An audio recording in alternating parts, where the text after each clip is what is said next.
Ang intense ng mga kaganapan ngayon sa abot kamay na pangarap sapagkat aaminin na nga ni Dax kila Annalyn at Lynette ang lahat ng nalalaman niya.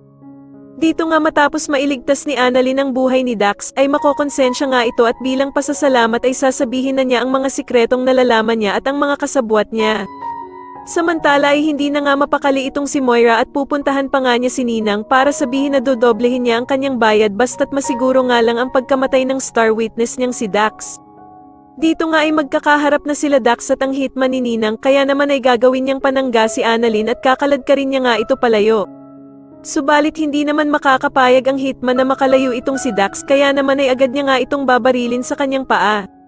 Habang nagsasalita naman ang hitman ay agad na makakaisip ng paraan si Dax at mahahawakan nga niya sa leeg ang hitman kaya naman ay mabibitawan ito ang kanyang baril na mapupunta naman kay Annalyn.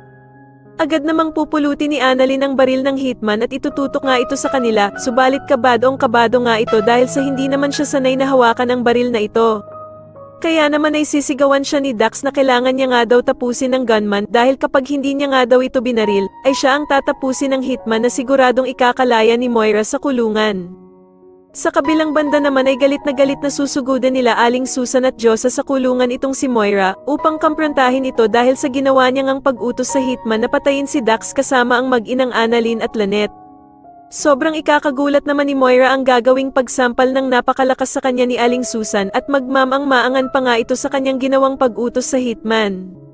Sa tingin niyo dapat na nga bang aminin ni Dax kila Annalyn at Lynette na kasabwat niya sila Zoe at Doc Carlos matapos siyang iligtas ni Annalyn? Mas lalo na nga talagang nagiging exciting ang mga susunod na kaganapan kaya naman ay mas lalo pa nating abangan ang mas lalong gumigandang abot kamay na pangarap. Maraming salamat po sa inyong panonood at sana po ay ma-subscribe niyo ako. Maraming salamat po.